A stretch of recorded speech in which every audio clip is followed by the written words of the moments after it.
Hello అందరికీ welcome back to my channel. ఇంట్లో ఎప్పటినుంచో నేను ఇట్లా కొబ్బరి చిప్పలన్నీ ఎత్తుపెడుతూ వచ్చాననమాట. మా పాపకి పారాని చేసి పెడదాము అనేసి ఎప్పటినుంచో చెప్తూ ఉండేదాన్ననమాట. చిన్నప్పుడు మేము అందరం కలిసి ఇలా పారాని చేసుకునేవాళ్ళం అనమాట.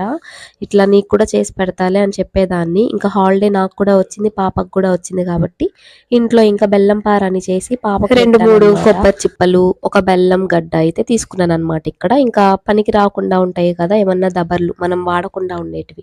ఇక్కడ నా దగ్గర అయితే ఏం అలాంటివి లేవు. నేను పనికొచ్చేదే ఇంకా యూస్ చేస్తున్నాను. మీరైతే మీ ఇంట్లో అస్సలు పనికి రాకుండా ఉండే దబరైతే తీసుకోండి. ఎందుకంటే అడుగు బాగా పట్టేస్తుంది బెల్లము కొబ్బరి చిప్పలు వేసిన తర్వాత.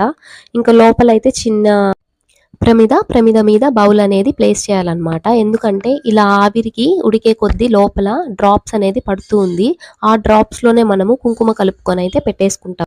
దమ్ బిర్యానీకి ఎలా అయితే చపాతీ రోల్ చేసి మనం అతికించుకుంటామో అలానే దీనికి కూడా పెట్టుకోవాలండి. ఇలా పెట్టుకోవడం వల్ల ఏమవుతుందంటే ఎక్కువ ఆవిరి బయటికి పోదు, పారాని అయితే బాగా చక్కగా వస్తుందన్నమాట. ఇక్కడ చూపిస్తున్నాను కదా, మన పారాని అయితే తయారైపోయింది. ఇంకా కుంకుమ వేసేసి పెట్టేసుకోవడమే అనమాట. అస్సలు చాలా బాగా అంటే చాలా బాగా పండుతుంది. అలానే మంచి స్మెల్ కూడా వస్తుందన్నమాట. ట్రై చేసి చూడండి.